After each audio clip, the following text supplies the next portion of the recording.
We're not all going to be super lucky right away and just hit it big time immediately. You have to understand that this is your journey. Your journey is special. It's your story and you get to tell it like it's this beautiful, colorful tapestry that you get to make. It's yours.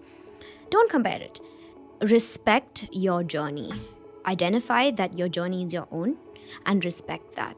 Give yourself the time you need and create an environment. If you haven't been given the environment to bloom, create an environment for yourself in which you can bloom. And the only way you can do that is by taking a step back, looking at your journey, and not making excuses for why you didn't do what when, but just seeing things for what they are. Don't judge your past self based on your current intelligence and like your knowledge right now, which is fair. Don't pass judgments on that younger version of yourself. Anjali Sankaran is a singer and a performer. She quit a high-paying job in finance to pursue her passion in music, and having worked on it for so long, her single is finally out. In this episode, there's just so many things that we talk about, and I believe there's so many takeaways from it too. From talking about corporate life, to quitting the corporate life, her journey in music, to being a performer with a band as a part-time gig, and then eventually moving that to a full-time gig, talking about insecurities, and how one should always look at themselves and look inward when they're conflicted as opposed to comparing yourself to others. I can't wait for you guys to listen to it or watch it, and I'm certain that it's going to get you thinking. I had a lot of people reach out to me and comment and congratulate me on this whole setup, this whole new studio that we have. So a big shout out to our community partner, the Hub Bengaluru, and the awesome concept of the Creator Studio. I believe that with this sort of leveling up, we are able to create content at that level too. And I'm hoping that the previous episode lived up to that. And I'd love to hear from you on what you think of this setup and the show in general. If you like what you're seeing or listening and you haven't subscribed or followed us, then what are you really doing, bro? What's with all this lurking? Anyway, hit that subscribe button or follow button and ensure that you don't miss out on any of our future content updates. I guess that's pretty much it. Without further ado, this is episode 19 with Anjali Sankaran.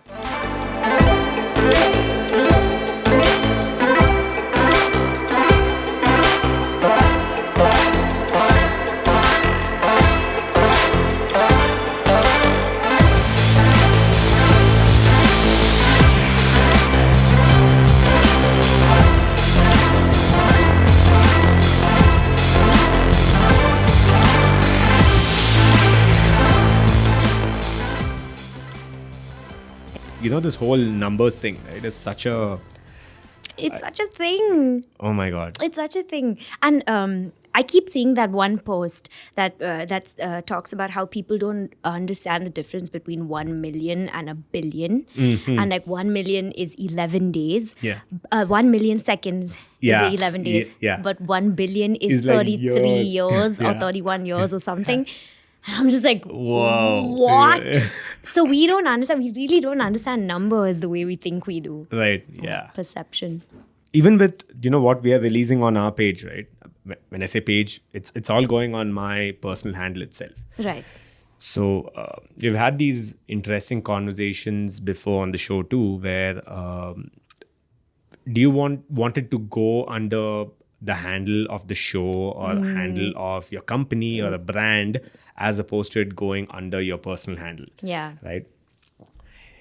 It's I don't want to say it's up for debate, but it's definitely something that is a very subjective choice. Yeah. Right. So Yeah. I prefer it go under my handle itself because I might want to create something else tomorrow where I maybe, once I'm done with maybe 50 episodes. Yeah. And at the same time, also have to use some bits of these episodes in my own personal content too. So I don't want that to kind of be, really have a hard boundary because a lot of people don't even get started because they're like, do I need to create a page? Now I have to start from then I have to zero. think about branding. Yeah. And there's so much to it. Right? I mean, there is obviously a time when you probably have to, figure out and get it to be a standalone thing too. Yeah. But you don't need to start there. Exactly. Right? You just need to get started. Yeah. That is the problem, like my driving situation. Yeah. You What the just hell? need Yeah. to start. Yeah, you should, dude. And the thing is, the pressure is real now because my parents got me a car. Oh. So now I'm just like, and I have to drive. That's so smart of them, dude.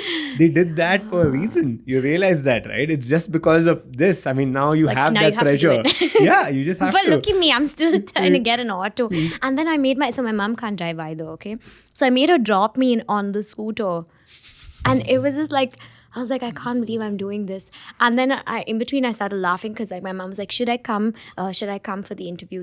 Can I also be there? Because you don't know these people and stuff. I was like, Ma, chill, like. That's okay. Just drop me. Fine. Just drop me. And then in between, I thought about it and I started laughing because I was like, Ma, this is like one old lady trying to accompany another old lady, and I burst out laughing because I feel so old. But yeah, I don't know where I'm going with this story, but yeah. Yeah, no, absolutely. It is about getting started. Yeah, absolutely.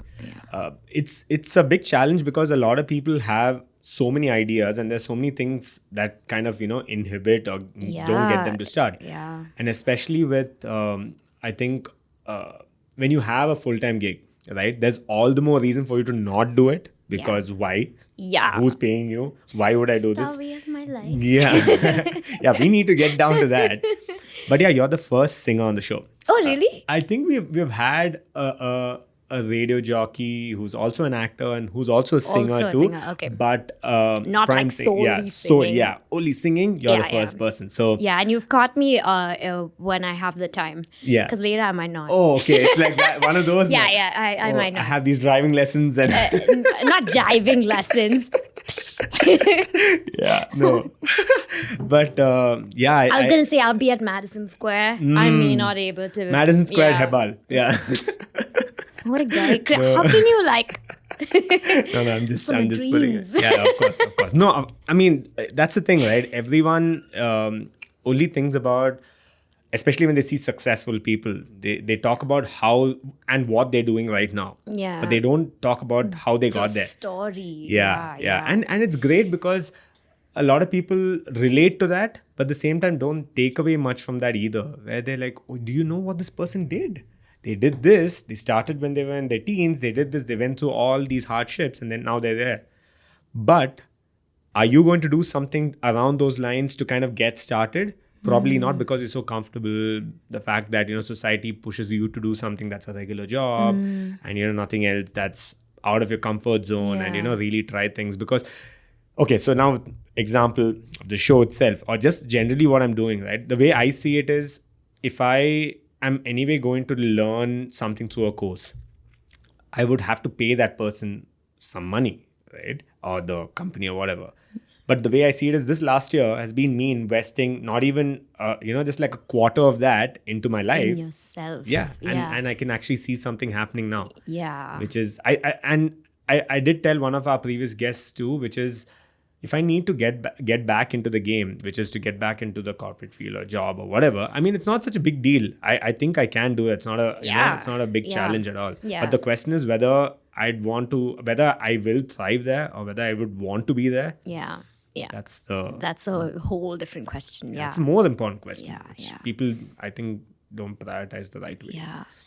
Dude, Yeah. like this whole, the way we've been from school, right? Like I went to one of those schools that focused so much on academics that nothing else was important, right? So like even in my mind, being a musician or like singing for a living wasn't even a thing. Like it was just, I was always, and it's funny because I come from like a family of artists. So like painters and like famous painters. And when you come from a family like that, you think that maybe it isn't so out there for you to think about, but it still wasn't. It was like deeply conditioned because of course my dad on the other side. So my mom's family is the artistic side.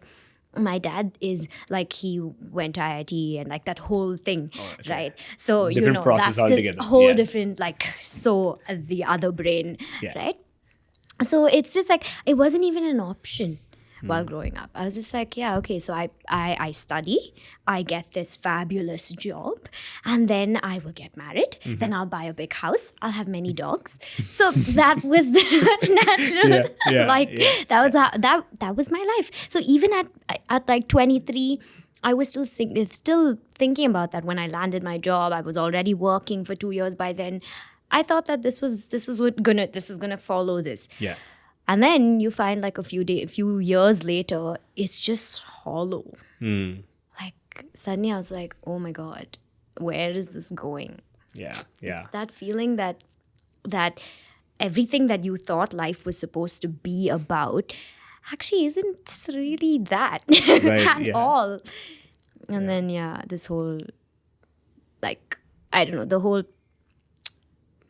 do I start talking about my journey? Yeah, sure. Go ahead. I mean, there is no format as such. You can do whatever you want. Yeah. Now that you have the coffee, you've given you what you need. Just go for I'm whatever. Like feeling there. Yeah. Nice. Or you will get there soon too. Yeah. And if we don't, we have more. Yeah. Absolutely. What? Yeah. No, but there's an important thing you mentioned here, which is you realize at one point that this is not the life that you expected it to be, right? Yeah. But a lot of people, if you think about it, already have this weird contrived idea that life is this way, Yeah. right? Which is so sad. Yeah. Right? Because you're not shown anything more, right? Yeah, You're just like, so I'll tell you like this moment that I had, right? So I was in my swanky office, beautiful space. So that's the thing also. Some of these places make it so comfortable for you.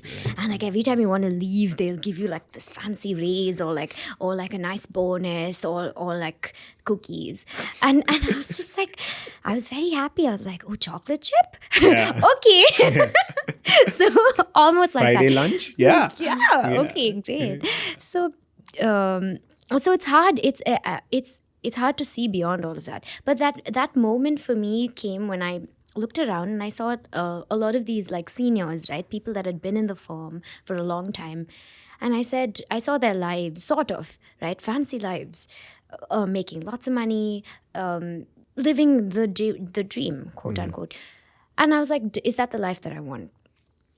So day after day, I come to office, I work several hours, I'm here, I tell people what to do, whatever. I go back to my family, and then the next day I repeat the same thing over and over and over again. And I party every Friday, Saturday, and Sunday, over and over and over again. And I was like, is this the life I want at 30, at 40, at 50? Is this the life that I want? Suddenly I was like, wait, hold up. All I'm doing in this little cycle is making very rich people richer, because I worked in a hedge fund. Your clients are HNIs, right? They earn in the billions. Yeah. So all you're doing is that you're part of this elaborate machinery that is set up to support and feed capitalism. And you're just like a cog in the system. Do you just want to do that? Is that the purpose of your life? In the process, yes, through that trickle-down effect, you sort of make some money yourself. But is that all there is to life? Is that all we're doing? So in between, I started like an NGO of my own. Okay. And because of this whole thing, right? I was like, oh, what is the point? You needed some sort of outlet, right? Yeah. So it's not that, like, I did do music on and off. Through everything, music was there because I was trained in Carnatic vocals right from when I was a child. My grandmother was very keen, and it's such a South Indian thing to do. Like, you have to, you were singing to yourself to sleep as a kid. Let me take you and teach you. So I was like, okay, cool. Please do. And surprisingly, that was the one thing that I kept going back to. I took lessons of all kinds, like from taekwondo to to like everything, to art, to dance, everything, right? But the music I kept going back to. These other things came in phases and left. So that was always there, and I started. But like I said, it was never a real option. It was there at the back of my mind. It was like a thing that I could do on the side as an outlet. Got it. But so when I was at work also, I decided to use music in a more therapeutic way And I started this NGO with with a close friend of mine at the time. It was called the Flying Fish Initiative. Okay. The idea was to take music to places that it usually doesn't reach, which is like these. Like these very small schools, small government schools, small orphanages, places where a school for the deaf and like I don't know what the politically correct words are. Right, right. But yeah, so yeah, it was the idea was to take music to these places and help these kids harness that and use it as an outlet, because we know that creativity and any way of channeling that can really help you. It's so therapeutic. It's such an outlet, and many a time it's the inability to express yourself creatively that sort of like leads to these other misdirected frustrations and agitations and all of that, right? And especially with these kids that come from very unprivileged homes, they go back to violence, drug abuse, alcohol, all sorts of terrible things. So to be able to give them some kind of outlet.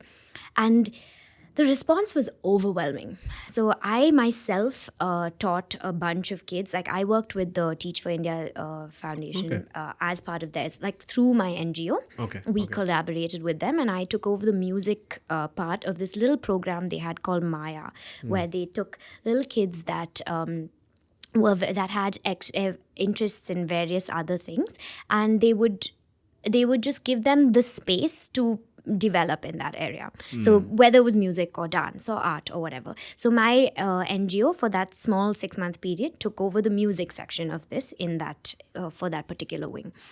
So it was such a beautiful experience, because what we also did as an NGO was get like a lot of other volunteers, and we sent them to various government schools. We had them, and surprisingly a lot of them were open, which was nice.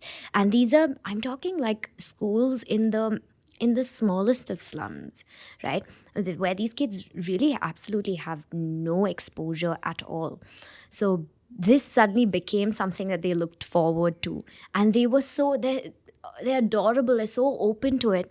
Then you suddenly, like, you take a step back and you look at their lives, you look at their stories and stuff, and you're just like, oh my God, these people come from such difficult places. And this really is helping them, helping as an outlet. Because, I mean, not everybody is hardwired, and not everybody is like made to sit at a desk and consume knowledge the way where the system has been or designed. spew knowledge as well. Yeah. We've just been like, we're always like just mugging up things and vomiting it, and like that's our system. And not everybody is built to do that. Not everybody exams well, right?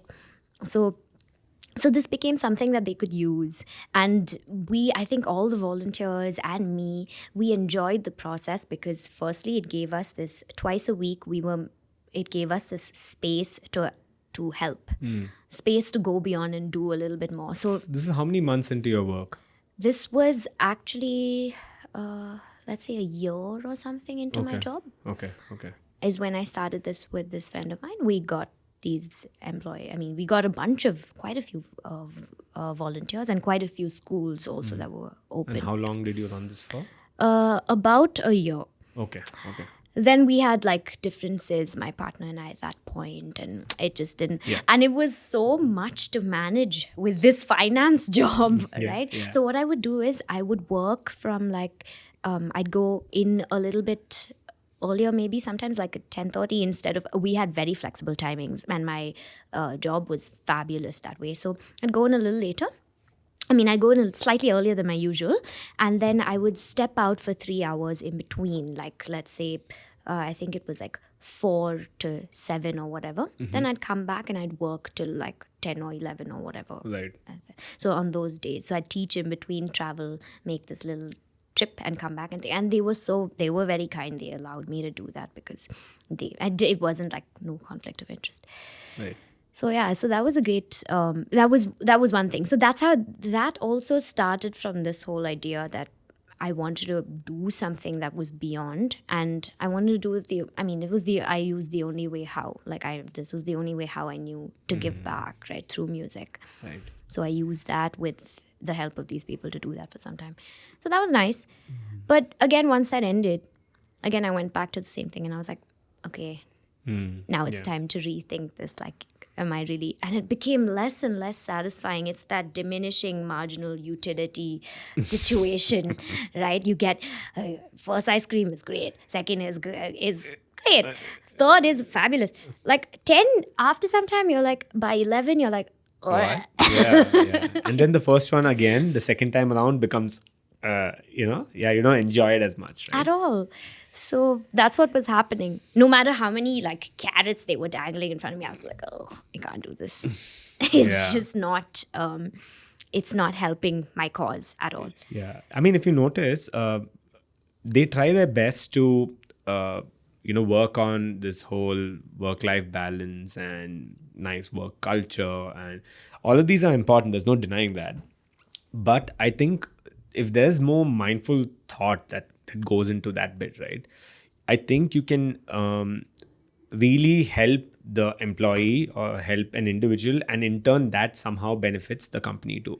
But it's always more on the lines of you give first before you take, if that makes sense. With employees having to give and show that they are doing what everyone else is and really going out of the way to stand out. And then they're like, okay, you seem to have done well.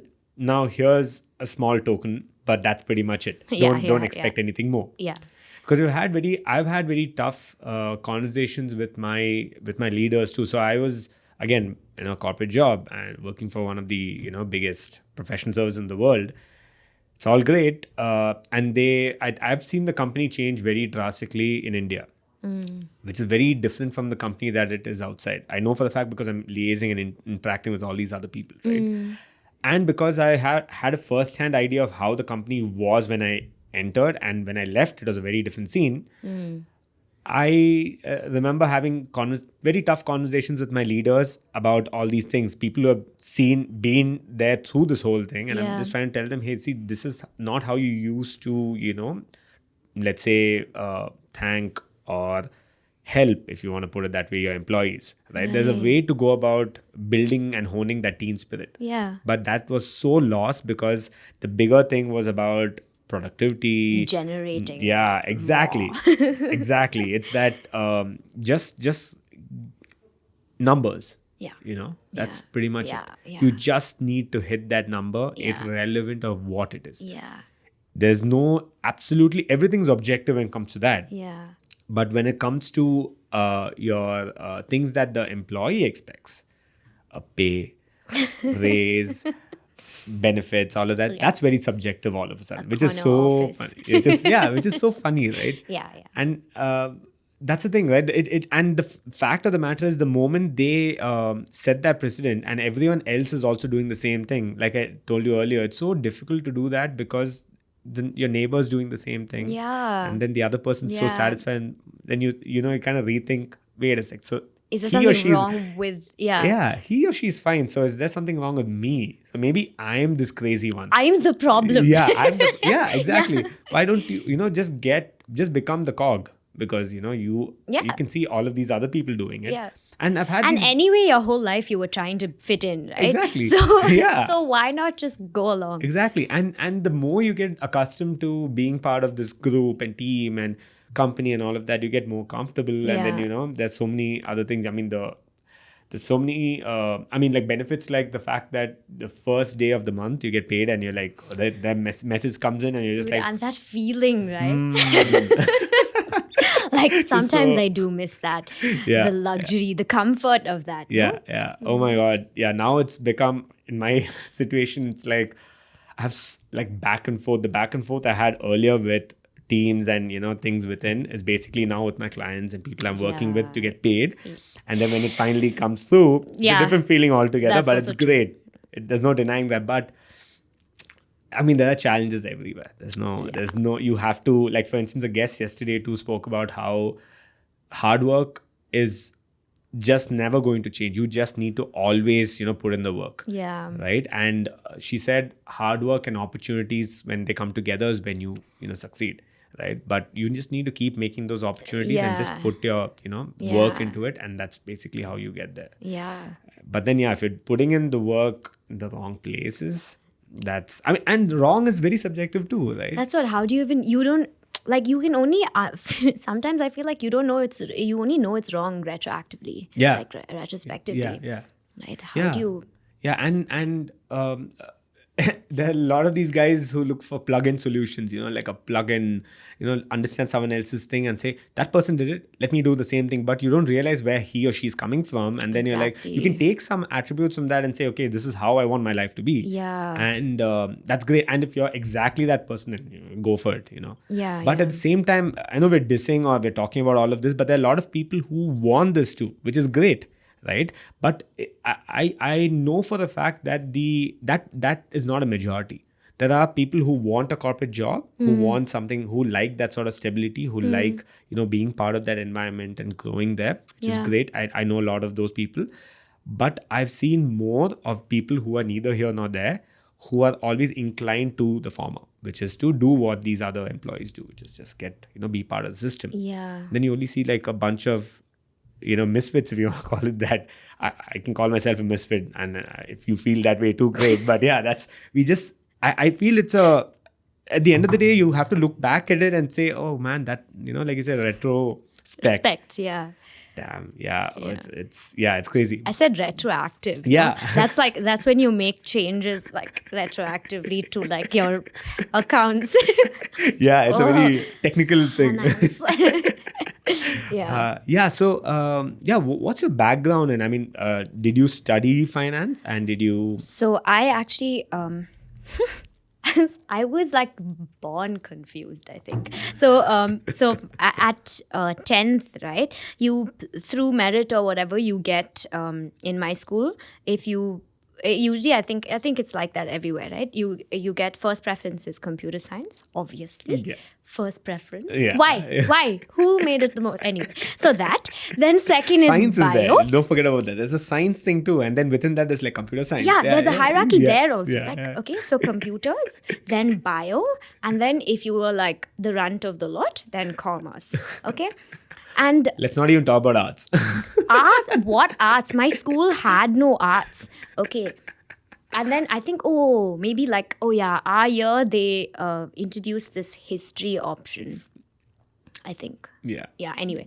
So so that's the hierarchy. So obviously now the competitive person that I was, or that I was trained to be, obviously wanted computer science because that's how it is, right? So I opted for computer science, got it no problem. There were lots of people who wanted that didn't get it, that got bio or commerce or whatever. And there were lots of people that just, that didn't even make it to the list, that left.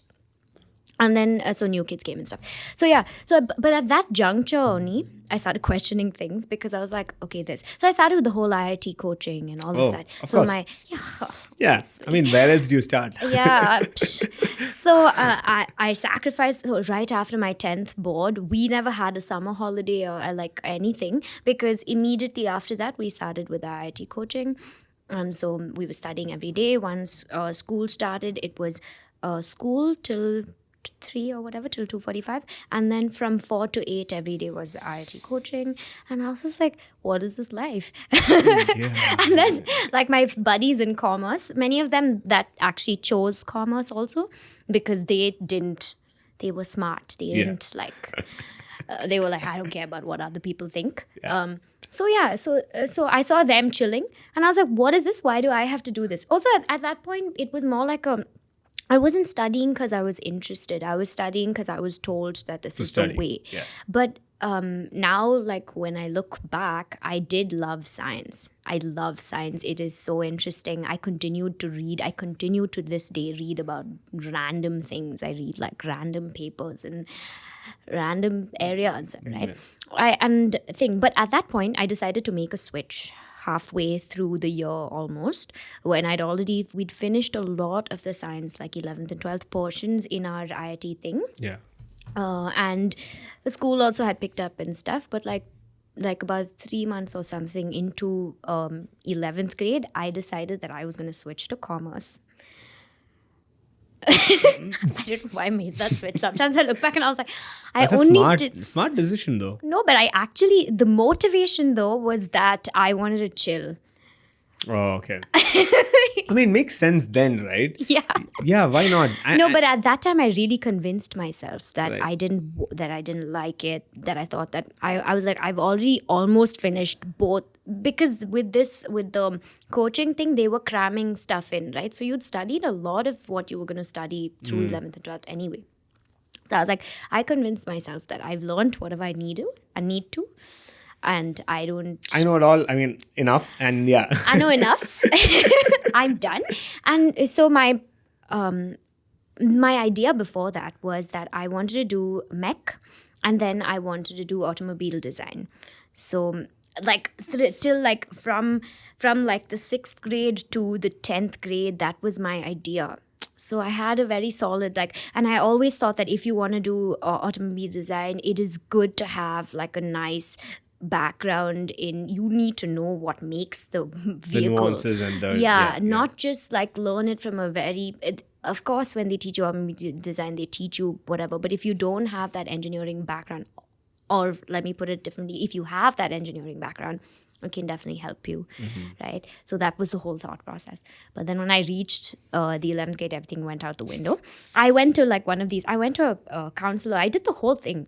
I went to like the best counselor that Bangalore offered. They had this or so at the time. Where they made you take this very elaborate, like 3-hour Questionnaire. aptitude test and the whole thing. You did that too? No. But I know a lot of people who have. Yeah. Yeah. And it was like, so I did the whole thing, and my cousins and people before, like older, had gone there, and they got like very clear-cut answers, and they actually followed that path, and it worked out beautifully for them. Oh, is it? Yeah. Okay. Worked out very well because their scores were very telling. Right. Mine was more or less the same and everything. Okay. So basically, she said you can be a lawyer or a doctor or an artist or like a designer, and I was like, oh, What? The lawyer who designs now. no, what? How is this going to help? Yeah. Right? So I went back even more confused, obviously. And then, so at that time, so at this very, like, I was in angsty, it was in the midst of my teenage angst. I was your typical teenager, like rebelling and doing all sorts of nonsense, not at all focused. So at that time, when somebody said you can do whatever you want, I said, cool, I'm going to take that opportunity and I'm going to make this switch, much to the disapproval of everyone, like my principal, my teachers. Everybody was very disappointed. My parents, I think my dad was like, oh my God, what's she going to do with her life? Yeah, there's no commerce in IIT. Yeah, there's no commerce in IIT. What are you going to do? But I did it. Brave or stupid, I'll let you know in like 10 years.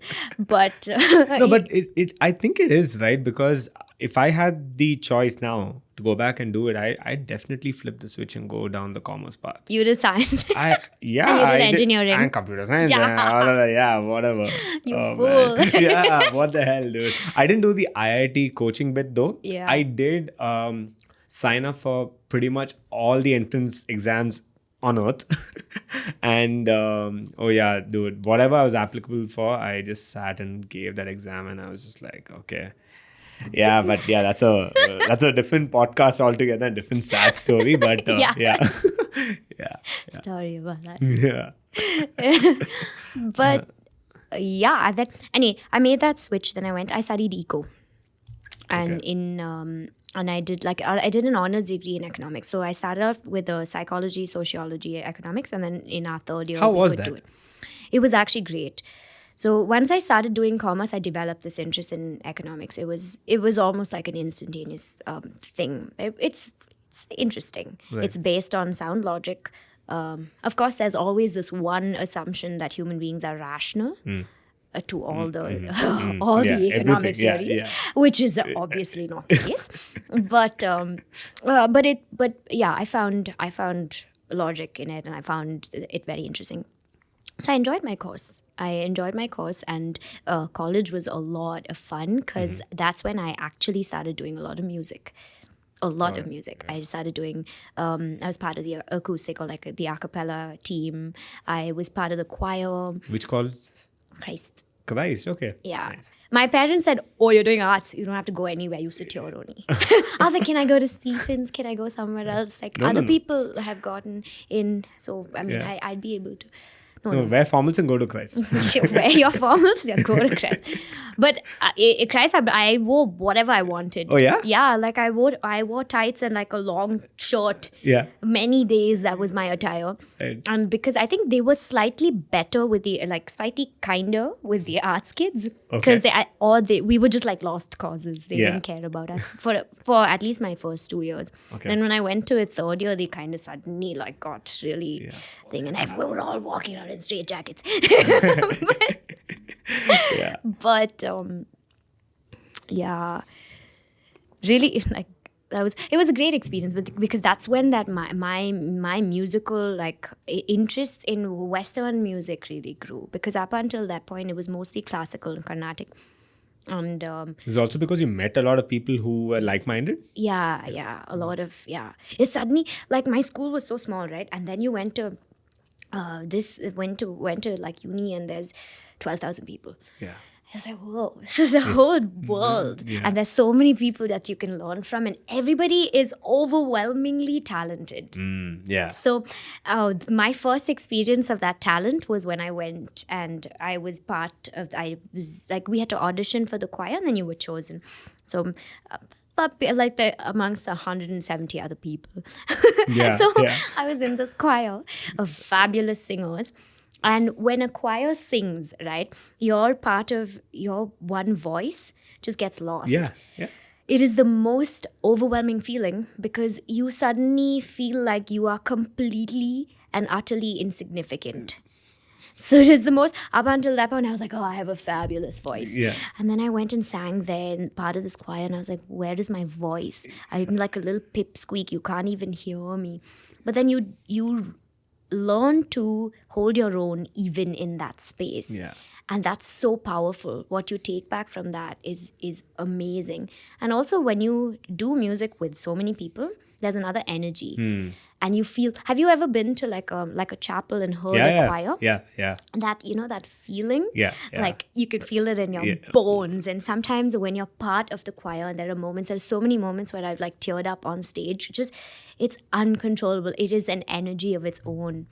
So that experience I took a lot from, like being part of the choir was something that really, really, and my choir conductor is a fabulous woman that really like helped us hone this whole hone our talents, and also as like learn to helped us learn to work as such a large group without feeling insignificant, which is amazing.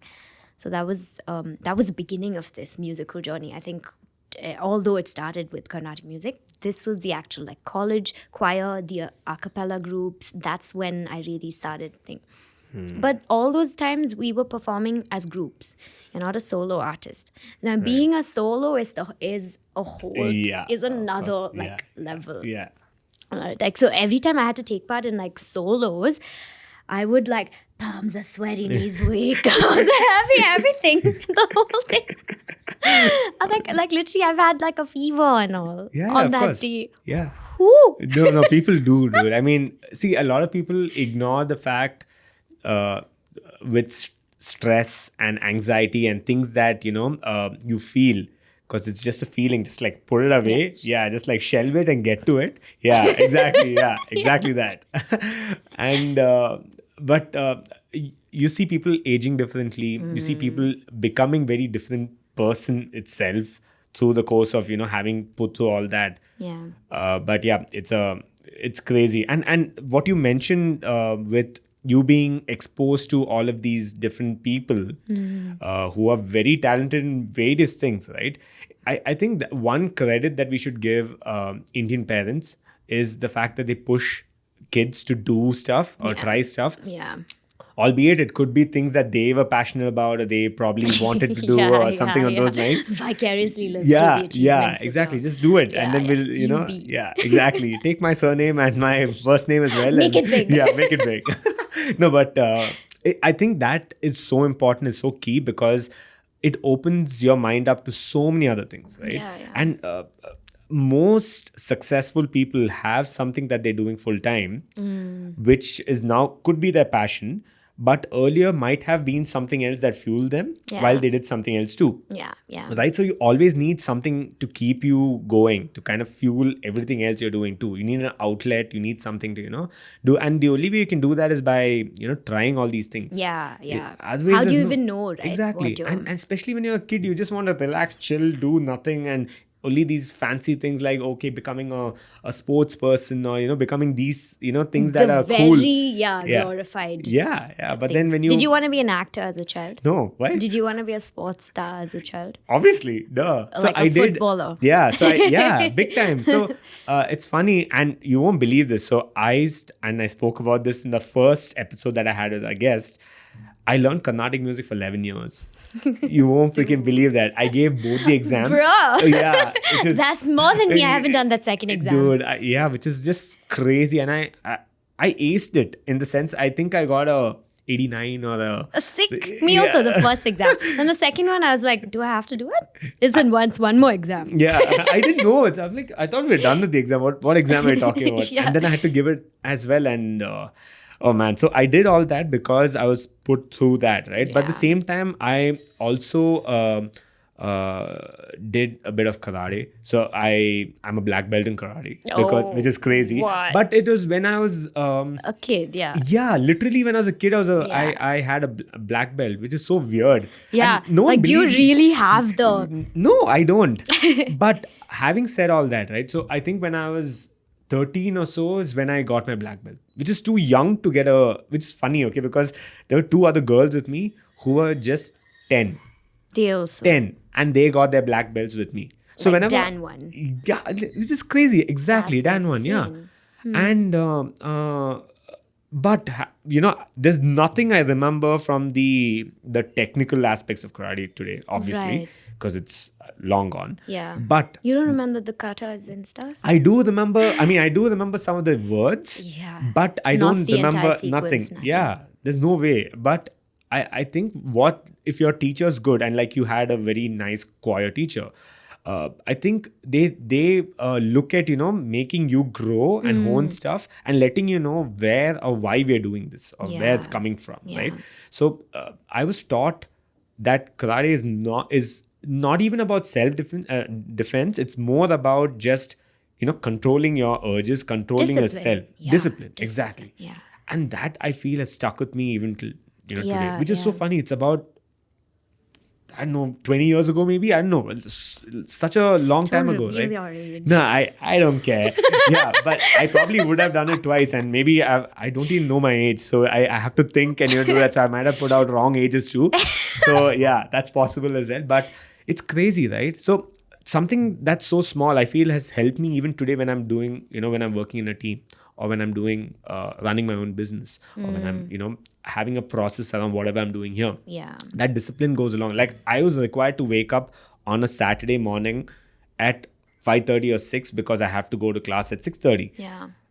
Initially, it was a big struggle, but over time, when I started developing the knack for it, I realized, this is great, and I like it, and I was getting ahead of the other people too. And those are things that fuel you. Yeah, Then for sure. yeah, like, Yeah. oh yeah, I'm brown belt. What are you? Very You're cool, just yeah. you're just wearing a leather belt. You're just a normal guy. Oh, Yeah. ouch. Ooh.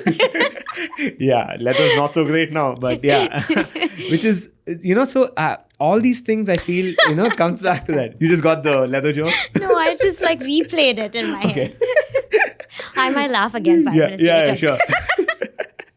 Which is so I think you have to be exposed to all Dude, these I'm things. scared like every time I cackle that this will blow. No, it's good. It's all good. We'll like do something in post. Yeah. Yeah. A little bit lower that. Yeah, and talking about football as well, it's so I was an overweight fat kid when I was younger, and I had to lose weight. I was too. Yeah? A Oh. little ball. No, I'm talking about like when I was in my teens. Oh, okay. And really overweight. Like I think I said this on the show yesterday too, which is I was like about 85 when I was in like 9th or something like that. What? Which is crazy. And I had to get into some way of losing weight. And people playing in my layout, and there's no football team in my school. And that way I started playing with these guys. and I slowly started developing the knack, and that fueled me big time. That sort of sportsman spirit, or that sort of that There's team. so much to take from that. Ridiculous, because I went on to play nationals because I was able to keep that going, right? So that wow. was something that I want. At one juncture, I had this opportunity to either pursue it full time or take up engineering, and which is I don't know. I'm even now. If you ask me, should I do you think it makes sense to have done that? If it is today, I would definitely have flipped it, in the sense, if it is in 2020, I had the opportunity to do that, I would have definitely taken up, knowing the scene of football. Yeah, but at that time it was a hard it is decision. very for sure. tough, because Yeah. football is still a little nascent. Dude, for sure, Yeah, for sure. so- And like in India, man, where Exactly. we worship cricket. Yeah. Oh god, We I hate worship cricket, cricket. dude. Like I have a cousin who was in the like two actually in like the state rugby teams. Okay. And she was when like she also always talk about the difference between these cricketers and them. Was it her or was like a bunch of sports people that I have as friends, right? They and the difference really between the teams and how they're treated, the accommodation, the funding, everything is so like there's such a disparity. If you love cricket, great, like you're lucky. Yeah. But what about all these other sports? Yeah. Oh my god. And it's crazy because a lot of people don't know this. The BCCI, right, the board, it's one of the richest boards in the world. Yeah. They can Yeah. own a couple of football teams in the UK, which is Yeah. crazy, right? So, but it's great. I mean, I think that's one way that India's on the map, which is all great. It's okay. But as a sport, I wish. But now I'm seeing a lot on football. I'm seeing a lot of things slowly, happening. yeah, It's slowly yeah, growing. yeah. So I think today, I know a couple You of would have friends. chosen Yeah, I know a couple of friends who are actually running institutes, training institutes, and training young kids to be part of just honing the skill, or Yeah. both girls and boys. Yeah. And we're seeing a lot of people come out of that too, That's which is amazing. great. So earlier it could have just been science, commerce, arts. Now I see a lot more things opening up. But having said that, the majority is still a little behind. I mean, we're just talking about a small community in Bangalore, Yeah, right? yeah. So it's still ways to go, but Yeah. still better than nothing. We had Yeah. to start somewhere. So Yeah, for sure. yeah. So where did finally you got into your job in finance, and how Yeah, did so that? so soon after like college, I in like August of that final year, I already got my job. So I didn't have to. So I was like, okay, cool. Now we just have to get through this year. So I went, and I thought it was the best job ever, right? Because it was in Christ. I think it was the top. So once you get that, you can't even sit for anything else. So I took it, and I went, and it was an investment banking job. And nobody warned me. Warned you of what? The FD rates, or what were you supposed to be warned of? Like, there was this one time where an analyst that was doing like the same kind of work that we were doing in the UK died from overworking. Nobody told me that. This is the amount of work that you have to. Yeah. It's like a war zone. Yeah. And you have to deliver at very like it's unrealistic almost. And they took me and a lot of others that were not finance kids and taught us finance in a very short span of time, and just like threw you into the waters, like open waters. And honestly, I could have learned a lot. I could have thrived. I would have maybe loved it also. But there was just nothing to that. There was not enough motivation. Did you feel that from the get-go, or did you feel? I actually did. Like, and the thing was, I was working out of like from fear. Fear of? Fear of like a failure, fear of messing up, right? Because the pressure was so real. So I would every day, this was the feeling, okay? Every day I would stand outside the door with my pass thing, and I could feel my heart like pounding in my chest. Are you serious? Every day, dude. So I couldn't do that. I couldn't even complete the first year. And in the first month, like some 20 people that had joined had already left. Their attrition rate was through the roof. Like from the 100 people that they hired from our batch, only about 4 were remaining at the end of the first year. So that is, if that is your attrition rate, obviously there is something wrong. off. Yeah. But yeah, so the difference between us and between the investment bankers over like whatever abroad was that we weren't meeting the clients. That was the difference. We were doing all the work, building the pitch books, doing the research, doing all the grunt work, but we weren't going face to face with the clients and making the actual pitch. And that's most jobs here. That's how it works, Yeah, right? it's kind of like a back end Outsourced. to some degree. Yeah. So but the timelines and everything was just like, because these people have to make over 100. It's such a cutthroat place, right? You have to make over 100 pitches for one to work out somewhere.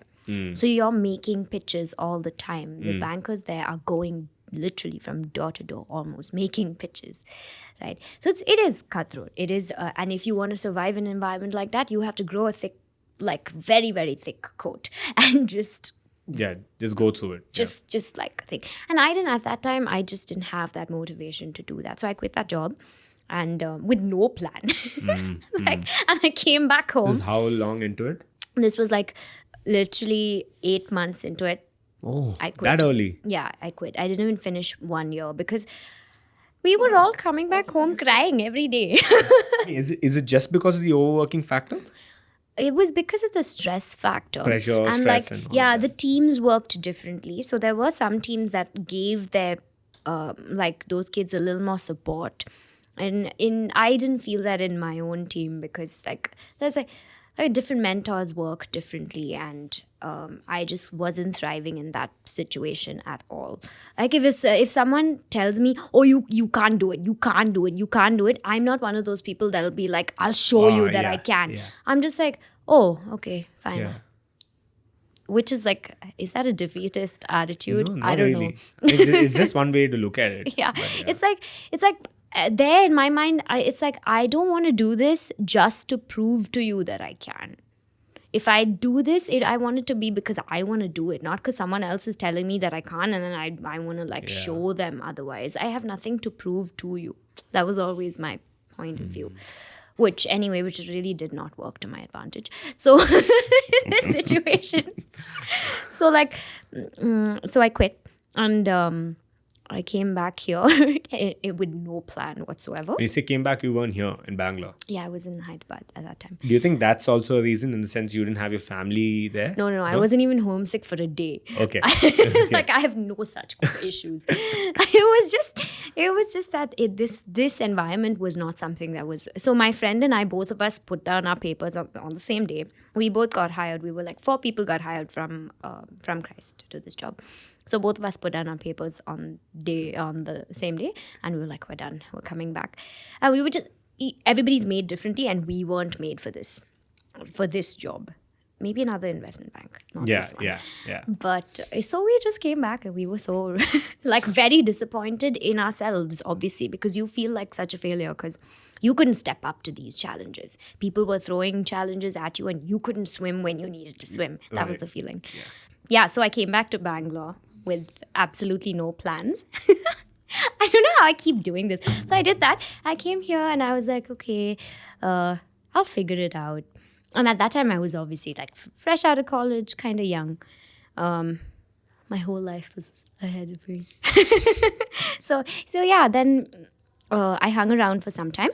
And then one of my friends said there was this other job opportunity. So even in that space, right, the idea that I could maybe do music didn't even occur to me. That was still not an option. So during these 8 months, did you do something in music? Oh no, absolutely not. Nothing. I had no time. Completely shut. Completely like nothing. It was the second time around when again I got another job and I went to Hyderabad again that I started doing music. So we started doing small shows. Like I met a few like-minded people and we started doing little small performances together, and that started growing, and we kind of started growing with the live music scene in Hyderabad at that time, which was nice. It wasn't really like that scene was there, but it was very nascent and it was sort of beginning to pick up, and we kind of were there through that, which was a great experience. And because of that, we got to perform at a lot of places, at all the live venues there technically. So I moved back. I had no plans. And then like So that's what, even through that break, through the 6 months that I was, for 6 months I had absolutely no plans. I wasn't even looking for another job. So this 6 months break from work. From work. But you came back to Bangalore, went back to Hyderabad again? That was when I got the next job. Okay. But when did you do this whole music bit then? In Hyderabad, you said you were exploring the whole live scene. Yeah, that happened when I went back the second time. After my 6 months off, I went back. I got another job. Luckily, somebody hired me. I went back, and that was with this hedge fund. And there was that was when I started this whole like exploring music again, not getting back. I was never part of any scene before that, really. I got into that scene over there, started performing with a band, and it was so much fun because there was no pressure of like making it as musicians, obviously. And it was just like something that we did after work. So we'd finish work sometimes very late at night, and then we'd practice. We'd jam till like 3 a.m. and then go back to office, and then the next day would be our show or something. So we'd finish office and we'd go to like run to our gig and stuff, and it was good fun. I enjoyed those times. So that's when this interest for music, and then I started seeing, okay, there are stages, people are willing to kind of give us money for this. So that idea was, but even then, nothing like really went off, right? Because the comfort of getting this monthly salary is something by itself, and the independence that you get, that feeling of like, oh, I can, do everything. Yeah, I can do anything, Yeah. right? So that obviously was there, and this wasn't a real option even at that time. But it was 3 years into that job that finally, so I did this whole, that's when after like 1 year after that, I started working on this NGO thing with my friend, and that didn't work out so much. And then the performances though kept continuing. Like it was off and on. It was not like a regular weekly thing or anything, but off and on there would be performances. We'd do it. So first I did it with a whole band. Then through work it was with the band through like all 3 years. Now in my final, like last year of working there, how this major switch happened was that I was selected to be part of this reality like contest thing. So lots of people, there were thousands of people that participated, and then a few people were selected to make the top 50. They had to go to Bombay, and you were supposed to stay there for a while, get to know everybody, practice for your thing. So you auditioned for this? Yeah, there's like levels of auditions, and you get picked. So each city had like thousands of people participating, and you went there. So I participated from Bombay. So I went to Bombay, and there were no auditions in Hyderabad. You first do a video audition. If they like you, they call you to the main auditions. So they called me to the main auditions. But then I found out that there were lots of people that were actually auditioning for the first time on that day also. So there were lots of people, like lines and lines of people auditioning. Talented folks. Very talented people. It was amazing. So to be selected and to be one of the 50 in the country at that time was like, it was exciting, and I was very like, let's do this. So I packed all my bags and stuff, and my workplace was very, very supportive. It was amazing that they were so supportive. They said, take some time off, go do it, see how it goes. So I took my stuff. I was ready. It was going to be like a 2-month thing. So ready. I took everything that I needed. I took all my clothes, all my shoes, everything. Take the cupboard itself. Yeah, like everything. Okay, one bed also, and I went, and so I think we were there for about 2 weeks, just like getting to practicing and all the 2 weeks or 1 week or something, 1.5 maybe, I don't know. Before it was, so after that was when they were going to start airing the show. They were going to record the show from that 50 onwards. So 50, they would cut it to 20 with one audition, and that 20 would go on like daily or weekly episodes. Got it. That's how it was going to be. So by this point, I had already performed several times on many stages, right? So I knew I still had stage fright, but I didn't know that. What it was. Yeah. Firsthand. Yeah.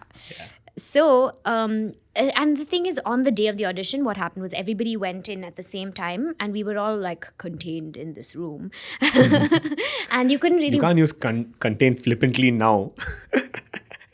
But yeah. Yeah, I know it's sensitive, right? Yeah. No, I'm just. But yeah. But yeah, so we were we had this waiting room, and you couldn't watch the auditions. So you just had to wait for your turn, but they didn't tell you when your turn was. So you didn't really know which Do you batch. think that was deliberate? I don't know, because it felt like a social experiment, really. Because I went in at 10 a.m. and Yeah. my audition was finally, when I got on stage, was 10 p.m. Wow. So for 12 hours, I was like, am I next? Am I next? Yeah, shit. It was like, it was such a mental, like for me, it was very traumatizing. Many other people, that's what I'm saying. Like so many other people thrived in these things. And I was like, oh no. Yeah. So, but it was my turn. When it was my turn, I went on stage and I started singing. And there was this one part when you're singing, and if you have like a high note that you have to reach out to, sometimes you put so much pressure on it that you miss it. Yeah. Completely. Completely. It goes somewhere. And that's never happened to me before. But on this stage, You learned it. I learned that I am capable of doing this. Right. I sang this note and it was so off. I choked, basically. Yeah. So bad. And I wanted to stop singing. I should have just stopped and said, can I just sing that again or something? But I didn't. I just tried to like Pressure and all of that, yeah. I immediately sort of like came back, pulled it back, finished the song. And I just looked down, like I felt so defeated because I knew that I messed up.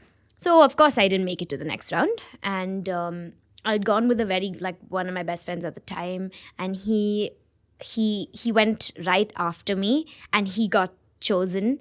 And we were doing music together at that time. So he got selected and I didn't make it. And I was like, what is Yeah. this? Yeah. really I sad. will see and meet this guy again, and Yeah, and he'll be the celebrity, and I'll just be here with my horrible job. all the clothes. On my clothes. Yeah. So I was really upset. And anyway, I went dejectedly. Like the next day I had to leave. So I left from the hostel. So the great part was this week and a half or whatever was enough time for me to get to know all of these 49 other amazingly talented people, which was fabulous because we were just in a place where people were singing in every room, like in every corner. People were practicing. They were so creative, different age groups, which was also fabulous. Some were so young, some were much older. And that also was like a nice encounter. I was bang in the middle, so it was nice to see that. And the experience was very, very, very nice. So I felt very dejected and all that. And I packed my bags and I said, I'll hang around. I thought I'd hang around in Bombay for a little longer. So I went and stayed in a friend's house. But that first night, I was so depressed and I felt so dejected because like up until that point, I didn't really see failure. Like it was always like whatever I tried the first time, I kind of got it, right? And so this felt like failure in a lot of ways. That first job also felt a little bit like failure, but at least I made it to the job. Right. But the decision that was was a on your choice. Exactly. Yeah, It nobody was a fired voluntary me. thing. It may have happened if I stuck on longer, but it didn't happen. So it was a good choice. choice. Good Yeah, choice. A timely decision. Yeah. But so this felt like my first real failure. And dealing with failure is like a whole different thing, right? It's like, anyway. So at that point, there were two things that I could do. One was just forget it, go back to my job. I had a fabulous job. I had things to be grateful for. Or maybe use this and explore this other area that I'd suddenly opened doors to. Through this opportunity I'd met all these musicians that were actually doing music full time. For the first time in my life, I met these many musicians that had said, okay, this is going to be my path. And I was like, if these many people can make that choice, then maybe, and it's not like all 50 are going to do anything through this show. They might also go their separate ways. They will have to be eliminated at some point or the other, and they're going to continue this journey regardless. Yeah. Right? And that was the attitude. All of them were like, we're in this. We're going to do music. This is our decision. So I was like, so that is an option. For the first time in my life, I saw it as an option, as an actual option. So I went to bed very upset that night. The first night that I left, and then I was still hanging around at my friend's place. But the next morning, I woke up and I was like, okay, I can't be in Bombay any longer because I'm feeling very depressed. But I think this is it. I'm done. I don't want to do my job anymore. I'm going to quit. And let me see where this music thing can take me. So I quit. I put down my papers, and it's funny because it was not a success that propelled me to do this. It was a failure in some sense, but I just wasn't looking at it like that, because it suddenly that episode opened these doors. These opened my eyes to this possibility, which was nice. So yeah, then I quit my job, and I started out with this whole idea that first, for like soon as I quit, I was going to just focus on working with this other friend of mine and making music together. The same friend who accompanied you. Yeah. So I mean, he came back soon enough, and so we started off with that idea, but we also had to make money. So I started performing, and a lot of it was just, I was just doing gigs day after day after day. You won't believe it. For like 3 or 4 months, I did gigs almost every day. So that was like... Here in Bangalore? No, this was all in Hyderabad. Okay, Still in Hyderabad. So I quit, and then I didn't want to come back, because the idea is that if I come back, I'll be at home. Be comfortable again. Yeah, be comfortable. And like, I don't know if I'd actually... this one. And then there's all those other issues. Like, oh, you're going to be out late. What time are you coming back? Did you like Hyderabad? Or whatever. It has its good sides and its bad sides. It's not Bangalore. And I think for you, it's always going to be, you're always going to be slightly more partial to your home city, right? I think that's what it is. It's just that. Yeah. Because the Hyderabadis are just like, oh, Hyderabad's the best place in the whole damn universe. So I mean, you hear the same thing from Mumbaikars. You hear the same thing from every it's other just that. city. Yeah. So for me, it wasn't home. There was a difference, and I was like, Bangalore's so much cooler.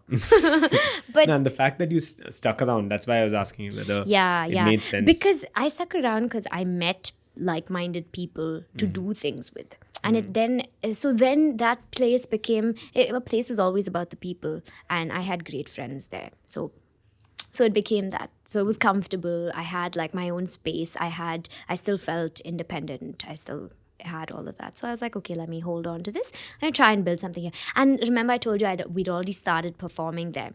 Right. So we knew we had like a little bit of a foot in the door. The reason why I was asking about Hyderabad is because even I was trained in Hyderabad for a bit. Oh, okay. So normally I don't get, I'm also a big Bangalorean. So, come on, Bangalore. We're just don't even talk about like anything else.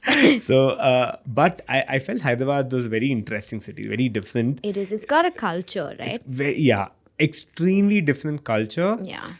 And see, like... And the food. Oh my God. Like, if you're a non-vegetarian, you're sorted. Dude, I've been like imitating Trump a bit much, I think. Yeah. But yeah, the food's just, it's just incredible in Hyderabad. It's so good. Yeah, and overall, I think expenses as well, it kind of works in the sense, like it's very, And there's so many, I think it still has that, like you said, that inherent culture, right? So although in Gachibowli or the high-tech city and all of that, you still see that, that bit of Hyderabadi sort of thing as well. And then you go to Secunderabad, it's a different thing altogether. So it's nice. I personally like it, but come on, Bangalore's... That's the thing. You can't compare the two. Yeah, come on. But it's really good. The thing is, sometimes though, I do feel like because Bangalore has been so cosmopolitan for so long, that the culture is a bit confusing. Dated? Okay. Confusing. Like, I feel like we grew up in such little bubbles of like privilege, and where you can also tell a Bangalorean from any like I can hear a Yeah. Bangalorean talk and I'll know, Yeah. Yeah. right? It's So always true. it's and it's very like it's very different. It's unique to Yeah. like So we've spoken about this on the show too, and I'm trying to bring a Bangalore flair to the show too, right? What I've noticed is we resort, if you think about it, we resort to English, yeah default to English, yeah right? For yeah anything, but all the other places they yeah default to they their, have their yeah, yeah which and is, that's the thing, like yeah, it's interesting because that informs your tastes, your perceptions of everything, yeah, right? Like the language you think in is important. yeah, yeah, And that's why like sometimes I feel like I felt like such a weirdo, like I felt almost foreign in Hyderabad because they were, when I had a little bit of a culture shock because they were speaking to each other in Hindi. And that's normal, right? But in Bangalore it's not normal. Right. It's not the usual thing. Maybe now it's changed over the years, but it never was. While growing up we spoke to each other in English, we always did, and that was the only way we knew. yeah. So it was such a culture shock. I was like, oh Here too, yeah, which is so crazy, right? Hyderabad, you have Telgites speaking Hindi. yeah They all talk to each and other. it's different Hindis Yeah, also, yeah, which is like yeah. fun too. Yeah, but I think I think when you're trying to improve on, let's say, a language, when you start defaulting on thinking in that language, it's a very Yeah. different sort of feeling, right? Yeah Yeah, and we've spoken about this in the show earlier too, which is a lot of the Western cultures and everything's come into India through Bangalore, right? A lot of these things, so the rock scene and just Yeah. even the pop scene for that Music matter, mainly, yeah. and people.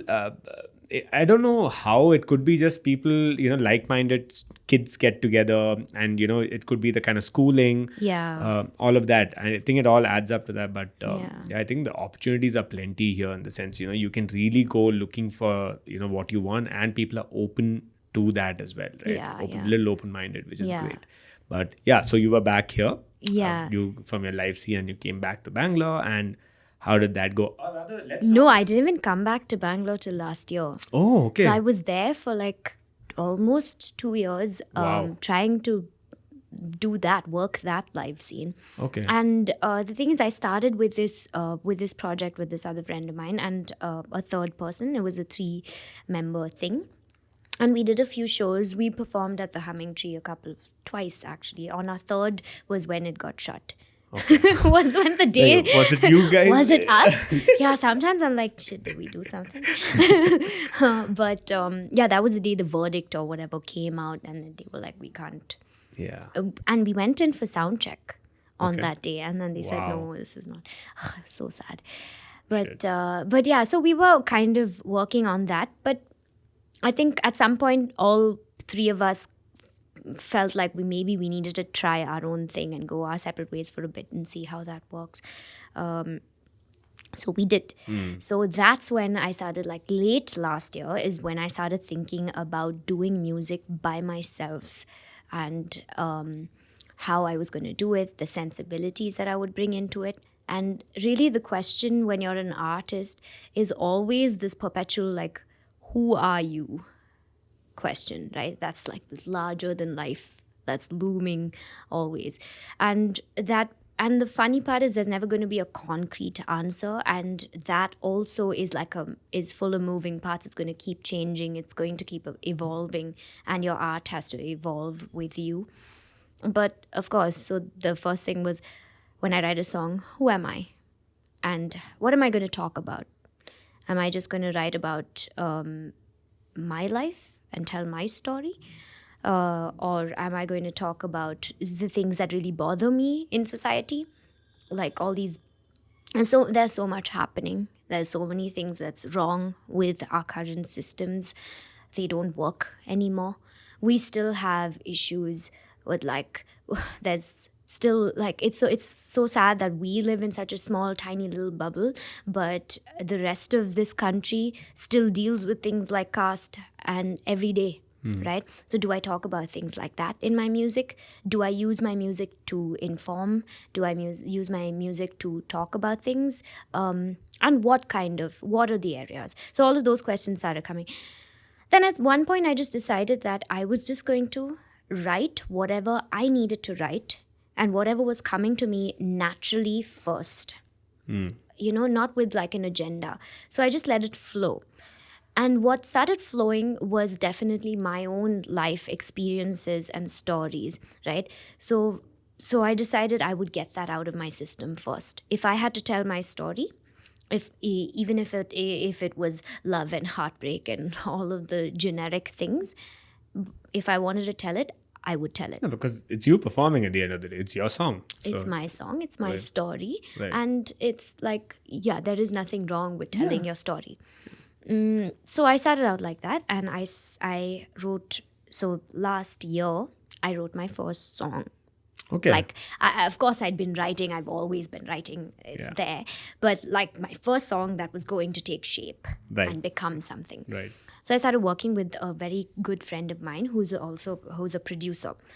And so he's working on all the production aspects of my songs. So I did like this really terrible. So mid last year, actually, I moved to Bangalore. And when I moved to Bangalore was when I decided that I would start working with this other friend of mine, to produce and to create my own sound and my own like songs. So that first song we started working on, and we finished it like in maybe a month and a half or something in the beginning of last year. I mean, not last year, of this year, sorry. Yeah. In 2020. It's pretty much last year now. Yeah. It's last year. It's over. So. Yeah. God. Once a question. When are you going to be airing this? It's a good question. It could be next week. It could be 2 weeks, 3 weeks from now. Why do you say? Because if it's next year, then I can say last year. I know. So this won't be cut. This is going to be part of the. No. So we had this fun guest who was like, I've been doing my podcast. So he's talking about his podcast. I've been doing my podcast for a few months now, but again, it depends on when you're seeing this. So if you found this 100 years from now, then we started 100 years ago. Yeah. Dude, I want to bury little bits of things everywhere in the city, and I want someone to find it in little boxes, like 100 years from now. Treasure hunt kind of thing. Right? And they'll be sort of digging it out to build their buildings, and then they'll see this little box that I would have put like a time capsule with some random stuff in it. It'll time be so capsule. Cool. Yeah, I mean, that's its little capsule of its own. Yeah. That is the capsule. And then it'll have like little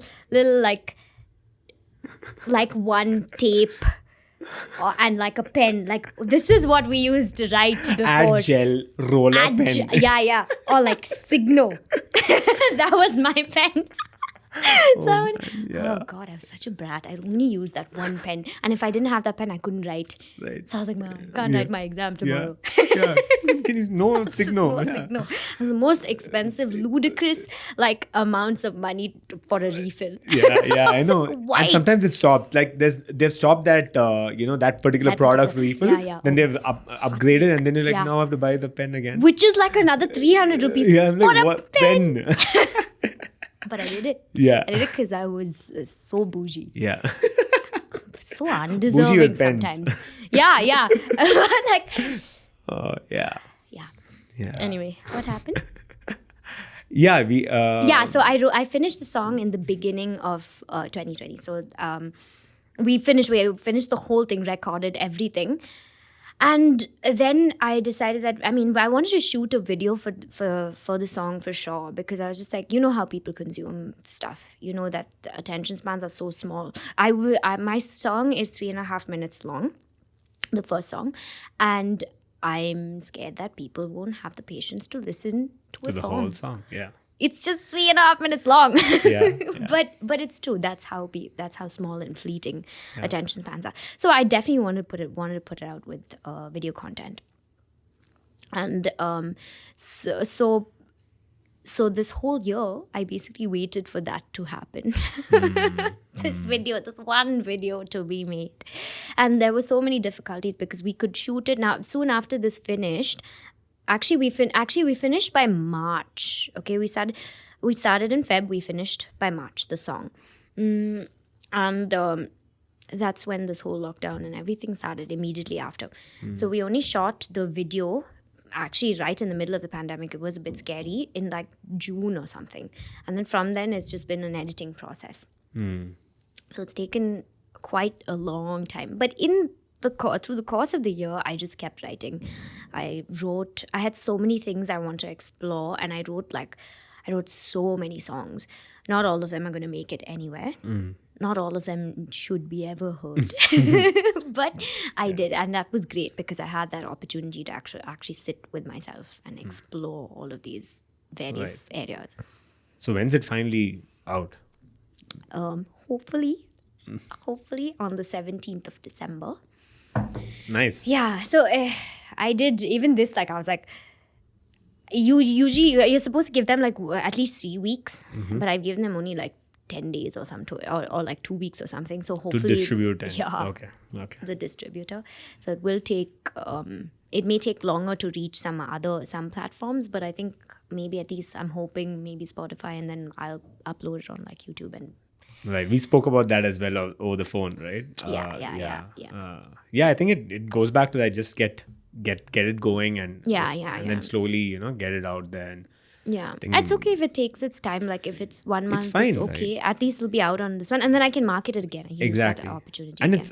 it's out for that long then. Yeah, That's another thing, right? Yeah, exactly. Yeah. I mean, it's better to. I think it's better for you to. I mean, you can never get it up to 100%. There's nothing that can be 100% for sure. Yeah. But I think you just get started and get going. Actually, two things I wanted to actually talk about, right? Especially knowing what you've been through and what you are doing right now. One is, how do you balance the satisfaction of not getting a salary? I mean, of getting a salary and not feeling that way anymore because you don't have a regular paying job. Let's actually go into that first, because I'm sure a lot of people are scared to quit their jobs and do whatever they have to do. And a lot of people are still figuring things out. Right? Who could have maybe, always been entrepreneurs, or who have always been people who have maybe freelancing and just slowly figuring things out. But how can one get accustomed to that? Is that the way to go? Or what is the ideal, or what did you do to kind of, keep things going, and how have you maybe kept yourself happy? Or it's like, it's fine, it's okay, things are happening, so we're good? I mean, so 2020 was just a beast of its own. So like it's not it's not a year. It's something else. It was a very uncomfortable blink. Finished. But an infectious whatever. So let's forget about this year. But if things were normal, I would still be gigging at least. Like I'd still at least do a few cover gigs if I felt like I was really running out of funds or whatever. Do you see that pays a lot? It can do enough to like a few. If you do like maybe 2-3 cover gigs a month, you can at least maybe pay the rent. Or if you're fortunate enough and you're living at home with your folks or whatever, and you don't have to care about that, then you can use it to fund your stuff. Right. But I would say that if you have a job and you're planning to quit it, make sure you have savings before you do that, before you take the plunge. It definitely depends on how far along in your career you are before you decide to make that decision. If you've just started, you're not going to save much. We know that. But if you've worked for a couple of years, make sure that you have some savings before you do this, because there are chances that it will pick up immediately. There are chances that it'll take its own sweet time, right? And if you're venturing out into like an artistic space, it's not. This is something that a close friend of mine told me when I started. He said it's not a 1-year plan. It's a 5-year plan. So be ready to, for the next 5 years, not make too much money, not experience and taste great success, right? Be ready for that. But like prepare for the worst, but hope for the best kind of thing, right? So when you're quitting, quit with some amount of money. Be aware that this is going to be a 5-year project at least, and have the what do you call it, the grit and whatever to stick with it, because it's not gonna, weird things are gonna happen. Who knew that this year was gonna happen, right? I would have had my single out like in May if things were supposed to go the way they were, right? So anything can happen, so prepare for that. And I would also say that if you're venturing out into something very new, right? Let's say that if, like for you, if you were going to do music, which you studied for 11 years, versus something like this that's podcasting, right? This is brand new. So now you also have another thing going, which kind of, so if one is an utter failure for a bit, the other can kind of maybe help you through that. So have a little bit of have something that, I'm not saying I don't believe in plan Bs, because I feel like if you have a plan B, then you'll laid back attitude. Right. You will. I'm definitely like that. If I know that there's like some safety net, I'll be like, okay, cool, I'll do it tomorrow. I'll do it tomorrow. So yeah, don't, like, I'm not saying have a plan B, but I'm saying have one thing that's have something that can feed the other thing a little bit at least. Whether it's savings that you have, or whether it's simultaneously that you're doing two things at a time. But also make sure that you prioritize one thing over the other. Because if you're trying to give both things equal priority, there are chances that you'll kind of just wear yourself too thin, right? You can't, how long are you going to do that? So that would be my thing. Right. Yeah. Sure. Because especially with this, forget this year, but generally with people who don't have a steady source of income, I think the biggest takeaway, and something I've learned this year, is that you have to get comfortable in these adversities. Right? Yeah. You have to just get used to it. Yeah. Because there's only, it's only up from here. Exactly. Right? That's the simplest way to look at it. Yeah. And I think we mentioned this earlier as well, which is, once you're done with, you can always get back in the game if you want to. It's not such a, it's fine. You give it your 5 years. And that 5 years also, a lot of people don't get, because everyone's looking at, instant overnight success. That's what. And we're full of, we're surrounded by these viral, like, overnight success stories that just makes you feel like you have to be you started today, next week you don't have 5,000 followers already? Why? Oh shit. Like, what are you going to do now? Like, it's this. And there's, with social media, so through this year, what I did was, I thought, okay, since this isn't going anywhere, I might as well try and build some kind of following on social media. I'm so old school. I was like, social media is so lame. I don't want to post anything. Yuck. Who posts pictures of themselves and videos of themselves on social media? But now if you go to my page, it's just videos of me singing. Which is like, Hypocrita. that's so funny. And sometimes I'm like, when I started out, I was like, oh my God, this is so against it's work my ethos. And that's work in itself, right? You have so much to do there. It is. When I started, I started out doing one cover a week. That itself was work, because I was shooting it by myself, I was editing it by myself. It's just 1 minute. But I was thinking about the song, and I used to obsess over what song to pick. Then I would sing it many times.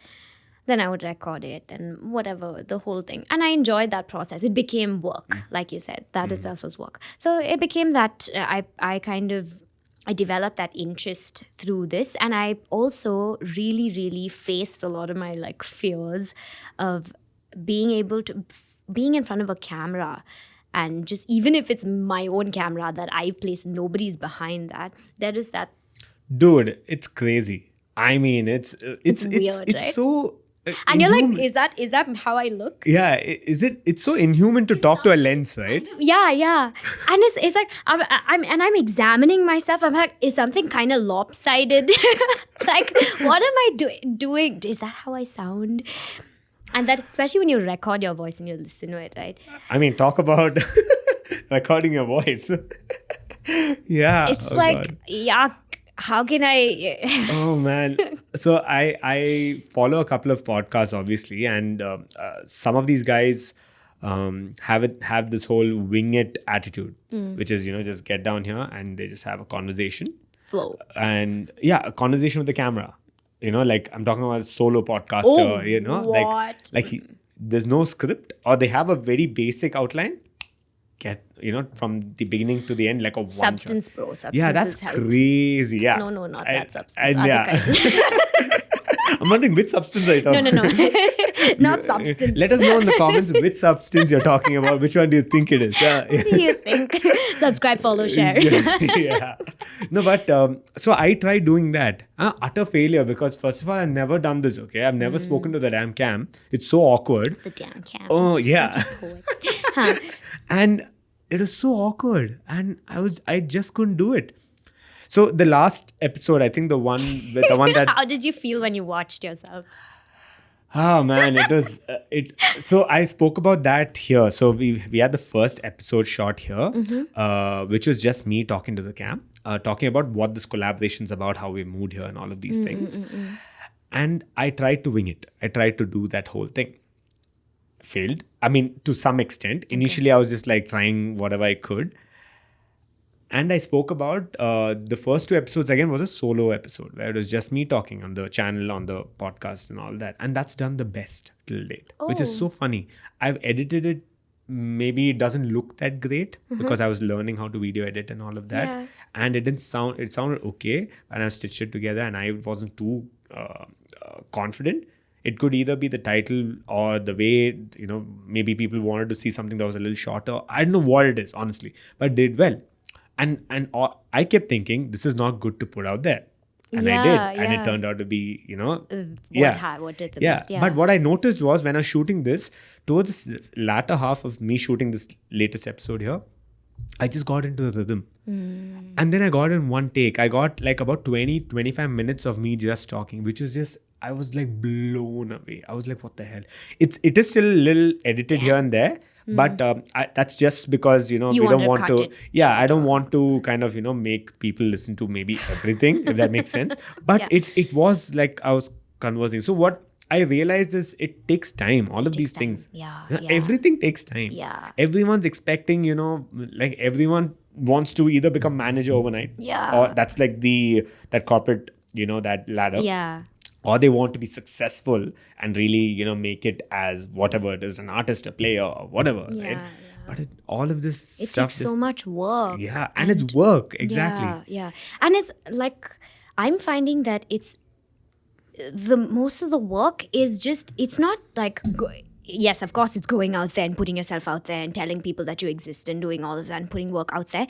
But that starts with all this internal work. You need to sit with yourself and sort of like, Discipline. make peace. Yeah. Make peace also with who you are, with like, it can be things like a lot of us have issues with just how we look, how we sound, all these little insecurities, right? And all of those insecurities tend to come to the surface when you're being tested. And just that idea that, okay, I need to be perfect and I need to always present this perfect version of myself to the public and out there. It's basically what Instagram's about, right? If you think about it. Yeah, it is, right? And to do it can drive you insane.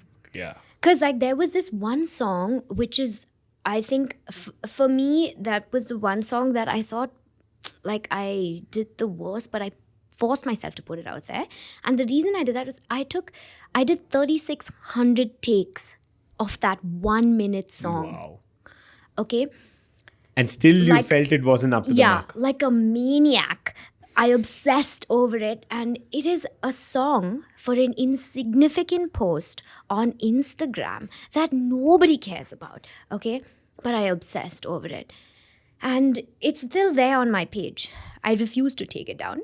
It's not the best. It's that If the World Was Ending song by Julia Michaels, and this one. It's a beautiful song. But no matter what, I couldn't get it to the satisfaction. Like I just didn't make it. It didn't make the cut in my books. But I posted it out there because I put it out there because I was just like, there is something here.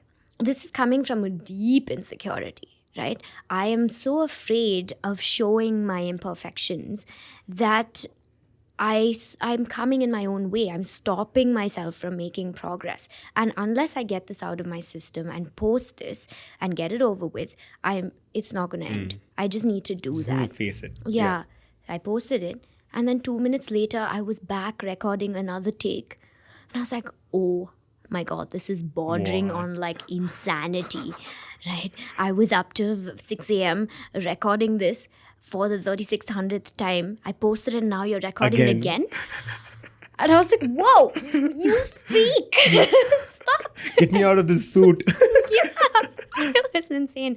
But I caught myself. I stopped myself from doing that. But I really, that week of doing this really taught me, really taught me how to like be kinder to myself, how to look at all of these insecurities and say, okay, these insecurities exist. Let's accept them. And whether it's about how I sound, whether it's about how I look, whether it's about how I want people to perceive me, these are all things that can be worked on. And they can only be worked on from like, if you have to learn how to be comfortable in your skin and own you have to believe that you're inherently good. That you are a good, capable human being. You have to believe that. Yeah. If you don't have that, if that's not your starting point, then it's very difficult to make progress. Right. So that's what I kept true. This year has been making peace with a lot of those Insecurities. Yeah. Actually spending all that time inside your head and like picking it out. And yeah. And there's so many ways that it can, that insecurities can be exposed or, showcased, right? There's so many ways and you just don't realize that it's all these insecurities, right? Yeah. And if you think about it, there's a reason why people don't care about all this, because there's no a numeric value or any sort of value that you can put on this. Can you really tag this and say, this is what I have learned? It's a very abstract feeling. Yeah. So how do you justify and really quantify it? Yeah. You can't. Exactly. Yeah. Right. So that's why people don't, if someone tells you I've got mental, like a peace of mind, right? What does that mean? It's so subjective, right? I mean, like, what does that mean? How much? Like, what? How much peace of mind you got? Like, you tell me how much, where you bought it, I will buy it. That much, yeah. So it's so, yeah, but it comes down to what a lot of people are very secure, but they have a lot of, maybe things that they do on a regular basis that maybe just, actions that should probably be, maybe nipped in the bud and all of that. So I think only when you see that, do that sort of inward introspection, it's the only way you can get past it. Yeah. Yeah. And I think that I've started creating this habit of like having these anchors. So every time you feel like you're losing perspective, which tends to happen as an artist, you're constantly trying to introspect. You're trying to draw from spaces that aren't always comfortable. So when you're writing music, when you're writing a play, when you're whatever, right? You are drawing from a place that sometimes is not comfortable. You're being vulnerable. And when you're being vulnerable, it is also important to, you can spiral from there. You can spiral, you can go down that route and just find yourself completely lost, which has happened lots of times. So you need an anchor to pull you back and say, listen, you don't need to spiral. You have this. You come back and hold on to this and get a thing. So what I've been practicing doing is creating those anchors, like solid anchors that I know that if I'm spiraling, I have this anchor, and if I use this anchor, I can bring myself back and stop this spiral from happening. So whether it's journaling, whether it's talking to a therapist, whether it's talking to a friend, a family member, or like whether it's working out, whether it's doing another form of art, like drawing. I also paint, so maybe it's painting, or sometimes I dance, so it's a physical thing. So creating those things, as identifying them and saying, this is an anchor, and I'm going to use this to pull myself out of any like too much. Yeah. a place of too much. So every time there's too much happening and I need something, this is going to be my life jacket or whatever. And I'm going to reach out. So creating those anchors is something that I've really like worked on over the course of this year. And I think for an artist, that is important. It's important because you have this tendency to constantly spiral. Anytime something, you can just go. You can just be in your mind. I can be so much in my mind that I will be here, but not really here. Oh my God. Right? Oh my God. It freaks me out because that happens to me all the time. I think it happens to everyone, right? It's either you daydream or you're overthinking. Like a very, Yeah. you're like, oh, success is great. I can't wait. Yeah. That's daydreaming. And then you're overthinking like, why don't I have success? Oh no. And then the Am other I not bit. good enough? Yeah. Oh, there's somebody else who'll take my place if I don't reach there fast enough. Yeah. Yeah. Oh God. Like, for instance, a couple of days ago, I was talking to my wife about this as well. I went back home and I had this, I think I shot the episode that day here, that solo thing, the one I was talking about earlier. I went back home at 10 o'clock. I left here at 10. I reached back home at 10:30. I was the last person to leave here. And I was like, okay, it's 10:30. And I have this habit of trying to go to bed early, wake up early, right? So I was like, yeah. But I was like, okay, 10:30, not too bad. I can go to bed by 11, wake up by about 6. I have 7 hours of sleep. And I'm ensuring that I get 7 to 8 hours of sleep now. That's amazing. Like, yeah, it's so important, right? I got there. I put my bag down. I started walking. I have this habit of walking around my house, just inside. So I either on my phone. I don't like sitting. So I just walk around. I left the phone there and I was thinking about something and you won't believe it. So I used to go for these walks outside where I just think and I'm just, like I don't want to call it active meditation. I've said this before, but that's what they term it technically, where I can get to think and just be with my thoughts or just like completely like clear everything else and just like have a, reset moment. Right. So I was doing that to some extent. I was thinking about something and an hour and a half, I just walked around the house. And you didn't realize the time. Yeah, it just went by and I was just like, it was sad because it was on the overthinking side, right? I was just overthinking about everything. Yeah, I was just like, what is happening? And I'm thinking about everything, like everything here. So I'm thinking about ways the shoot can go wrong. I'm thinking about ways, and there's so many things, right? Like there's this insecurity and issues and all of that. And I'm just like, God, where does this end? I'm just an utter failure. Why am I doing this in my life? My whole life is a failure. Yeah. Absolutely. And you're in it with your family to some extent. In the sense you're doing this and they're like, also like, we can see you. I know what you're doing, kinds. But at the same time, if they're supportive, they don't bring it up or they don't talk about. But I know how people are perceiving things too. So it's a very weird place to be. Yeah. So I completely concur with what you're saying, which is you need to have anchor. It could be in the form of an outlet, like you said, or things that you do regularly, habitual. Practices, Exactly. And also could be people. Yeah. People being anchors. I honestly really think that you need all three. Because you can't always just rely on one, right? Like people also have this one. If their cups are full, they have nothing to give. You can't keep going back to them and be like, "Oh, you listen to me." And therapists, you can have a therapist that you go to every now and then, which is a great idea. Yeah. Do it 100%. But just how society looks at it, right? It's just like, oh, therapist, oh, are you okay? Yeah. I mean, sweetheart, be fine. Also, I've been finding it hard to find like a good therapist because it has to be somebody you can't trick. Right. And unfortunately, like many of us are very good at doing just that because I've learned psychology also a little bit and I've read so much about it. And I feel like if it's just a conversation, I can seem perfectly fine. Yeah. Like I'm even so aware of my body language. Sometimes I change my body language very consciously. So it's just like I know that this versus this, and like there's a difference, and I know all of it. So I'm just like, I need a therapist that's actually experienced and good to be able to be there to with kind of direct it in the right. Which right. I sometimes I've found hard also. Right. But at the same time, if you have these humans that are like, let's say you have two humans that you go to, as opposed to and you two people that you go to. Yeah. Dude, I'm so scared that I'll cackle and this. No, it's perfect. Peak. No, it's perfect. It's perfect. Yeah.